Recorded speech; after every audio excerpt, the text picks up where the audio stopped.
하나님께서 하늘과 땅, 그리고 바다와 빛, 그리고 사람들을 포함하여 모든 자연을 창조하여 주셨습니다. 이번 과에서는 자연과 계절에 관련된 수화 단어들을 배워보도록 하겠습니다.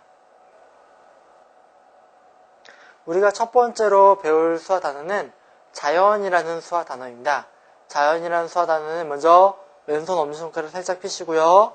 그리고 오른손으로는 검지손가락만 펴신 후에 이 엄지손가락 위를 살짝 돌리시면서 내려주시면 자연이라는 수화가 됩니다. 해볼게요. 자연. 다시 한번요. 자연. 다시 한번요. 자연.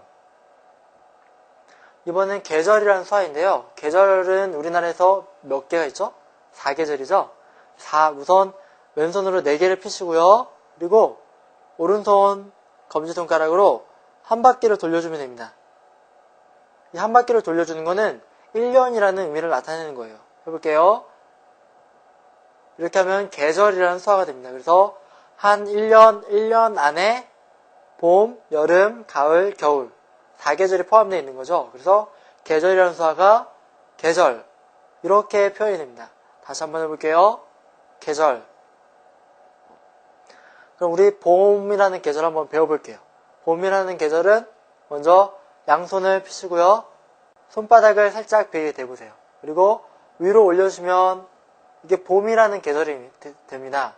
근데 이 봄이라는 계절이 따뜻한 게 남쪽에서 올라오는 거죠. 그래서 따뜻하다라는 의미를 가진 의미로도 사용이 됩니다. 해볼게요. 봄 또는 따뜻하다. 다시 한번 해볼게요. 봄 또는 따뜻하다. 두 번째 계절인 여름입니다.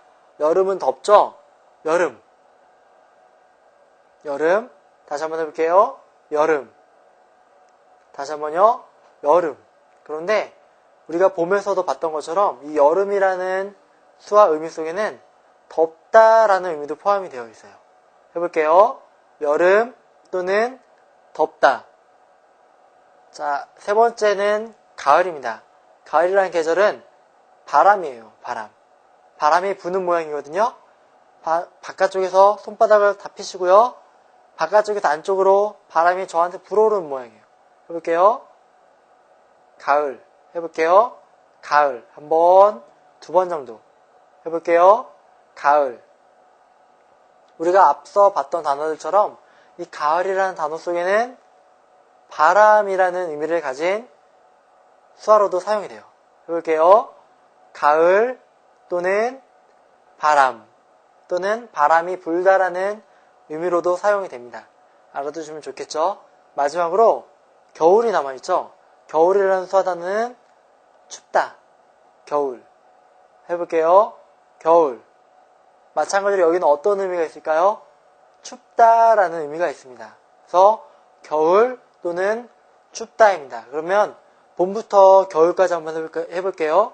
처음에 봄은 뭐였죠? 따뜻한 게 남쪽에서 올라오는 거죠? 봄. 여름은 더운 거. 여름. 가을은 바람이 부는 거. 가을. 마지막으로 겨울은 추운 거. 춥다. 옆에 부가된 의미들도 꼭 알아두셔야 합니다. 그 다음에 이번에는 동서남북을 한번 배워보도록 할게요. 자, 동서남북이라는 수화는 먼저 동이라는 수화는 검지손가락 펴시고요. 살짝 위로 올려보세요. 동. 서는 내려주세요. 서. 남은 뭘까요? 남은 따뜻하다가 남쪽이라는 수화가 됩니다. 우리 좀 전에 계절할 때 이 수화를 배웠었죠? 따뜻하다 또는 뭐였죠? 봄이라는 계절이었죠? 여기서는 남쪽이라는 의미로도 사용이 돼요. 의미가 참 많죠? 헷갈리지 말고 차근차근 정리해서 외워두세요. 남, 북쪽은 춥다. 조금 전에 계절할 때 겨울, 춥다라고 배우셨죠? 그런데 여기는 북쪽으로 배우기도 합니다. 그래서 동, 서, 남, 북. 그런데 동서남북을 동, 서, 남. 그래서 거꾸로 해서 북 이렇게 쓰기도 하는데 일반적으로는 동, 서, 남, 북 이렇게 많이 사용합니다. 꼭 알아두시도록 하면 좋을 것 같죠? 이번에는 해와 달과 별이라는 수화입니다. 먼저 해라는 수화는 잘 보세요. 잘 보세요. 이렇게 돼요. 어디서 본 수화죠? 이 수화? 뭐였죠? 동이라는 의미였죠? 동쪽이라는 의미였어요. 그런데 여기서는 날 또는 해라는 의미를 가진 수화로도 사용이 됩니다. 해볼게요. 해 또는 날. 달이라는 수화는 검지와 엄지손을 잡아주시고 초승달 모양을 그려주세요. 해볼게요. 초승달 모양을 이렇게 그려주시면 달이라는 수화가 됩니다. 해볼게요. 달. 다시 한번요. 달. 마지막에 별이라는 수화는 하늘 위에서 반짝반짝이는 게 별이죠. 그래서 별이라는 수화는 별. 이렇게 표현합니다. 해볼게요. 별. 다시 한번요. 별. 그러면 해, 달, 별을 한번 해볼까요? 해라는 수화는 동쪽이라는 의미를 가지고 있기도 했었지만 해라는 수화입니다. 해, 달은 초승달 모양을 손으로 그려주시면 되고요. 별이라는 수화는 위에서 반짝반짝 별. 그렇죠? 이번에는 빛이라는 수화입니다. 빛이라는 수화는 오른손을 살짝 오므려 보세요. 이 오른손을 위에서 태양빛이 나한테 내리듯이 촥 펴주시면 됩니다. 살짝 내려주면서 펴주시면 빛이라는 수화가 돼요. 해볼게요. 빛. 다시 한번요. 빛. 이렇게 빛이 있으면 그림자가 생기게 되겠죠? 그림자라는 수화는 검다라는 수화를 먼저 써주시고요. 검다라는 수화입니다. 검다라는 수화를 써주시고 기둥을 하나 세워보세요.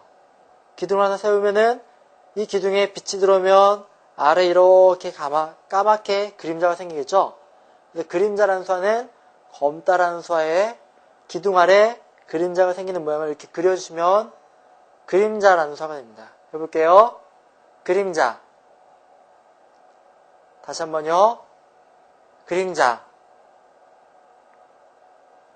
이번에는 번개라는 수화입니다. 번개라는 수화는 위에서 구름 사이에서 번쩍번쩍 있는 걸 보고 번개라고 하죠. 번개친다라고 하죠. 그래서 번개라는 수화는 양손을 이렇게 잡아주시고요. 부딪히면서 펴주면서 옆으로 앞으로 이렇게 해주면 번개라는 수화가 됩니다. 해볼게요. 번개. 다시 한번요. 번개. 이번엔 벼락이라는 수화입니다. 벼락은 위에서 아래로 떨어지는 거죠. 벼락이 친다. 그렇죠? 벼락이라는 수화는 그래서 벼락. 다시 한번 해볼게요. 벼락. 다시 한번요. 벼락. 이번에는 지진이라는 수화예요. 지진이라는 수화는 먼저 흙이라는 수화를 해주신 후에 땅이 이렇게 흔들리는 모양을 해주시면 되거든요. 먼저 흙이라는 단어는 엄지손가락으로 하나, 둘, 셋, 넷. 새끼손가락부터 하나, 둘, 셋, 넷이거든요. 이렇게 해주시면 흙이라는 수화가 됩니다. 새끼손가락부터 이렇게 해주시면 흙이라는 수화가 돼요. 해볼게요. 흙. 다시 한번요. 흙. 또는 땅이라는 의미를 가진 수화입니다. 그래서 흙 또는 땅이 흔들릴 때 지진이라는 수화를 써주죠. 해볼게요. 지진.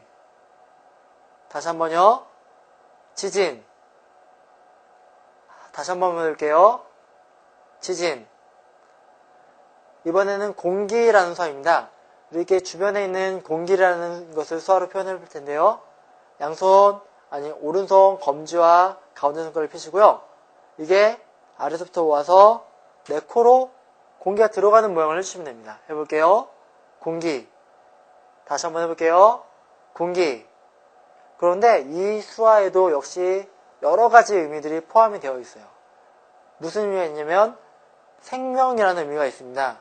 우리가 이렇게 공기가 없으면 몇 분도 안 돼서 죽게 되죠. 그래서 이 공기라는 수화에 생명이라는 의미도 포함되어 있고요. 그리고 우리가 냄새를 맡을 때 코로 맡죠. 그래서 냄새라는 의미도 포함이 되어 있습니다.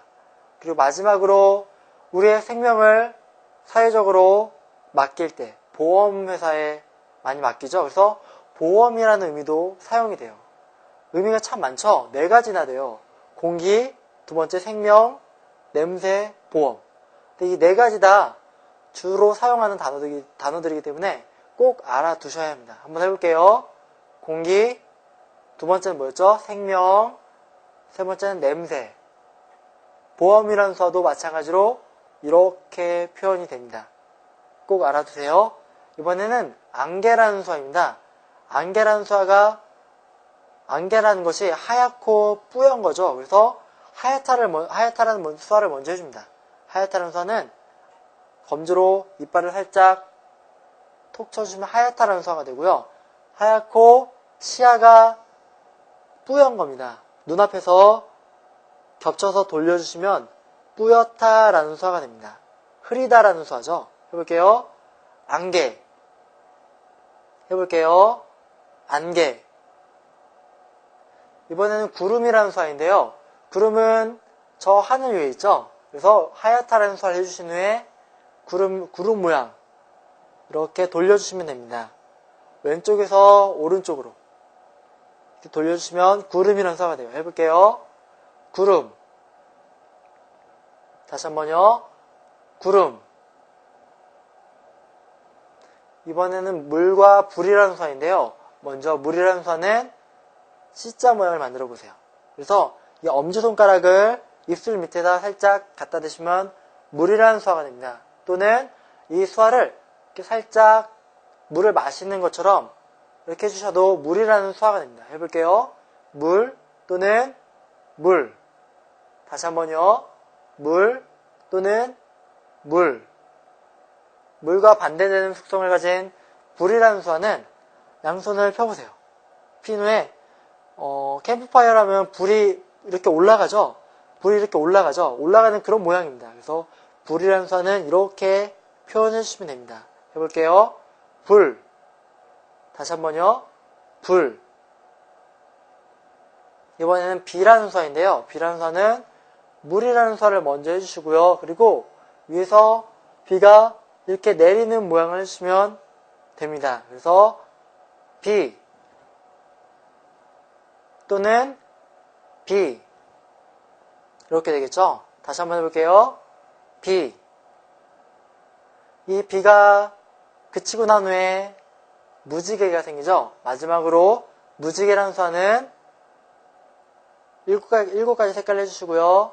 왼쪽에서 오른쪽으로 이동해 주시면 무지개라는 수화가 됩니다. 무지개가 이렇게 포물선을 그리면서 많이 나타나죠? 그래서 무지개라는 수화를 이렇게 써줍니다. 해볼게요. 무지개. 다시 한번요. 무지개. 우리가 이렇게 자연과 계절에 관련된 첫 번째 수화 단어들을 모두 다 배우셨습니다. 처음 배우는 단어들일 경우가 많아서 손에 익지 않으셔서 어려웠을지도 모르겠어요. 하지만 농아인들과 대화할 때 이런 수화 단어들을 통해서 좀 더 깊고 그리고 편안한 대화를 나누실 수 있으실 겁니다. 열심히 연습하셔서 농아인들과 풍성한 교제를 나누시기를 바라겠습니다. 감사합니다.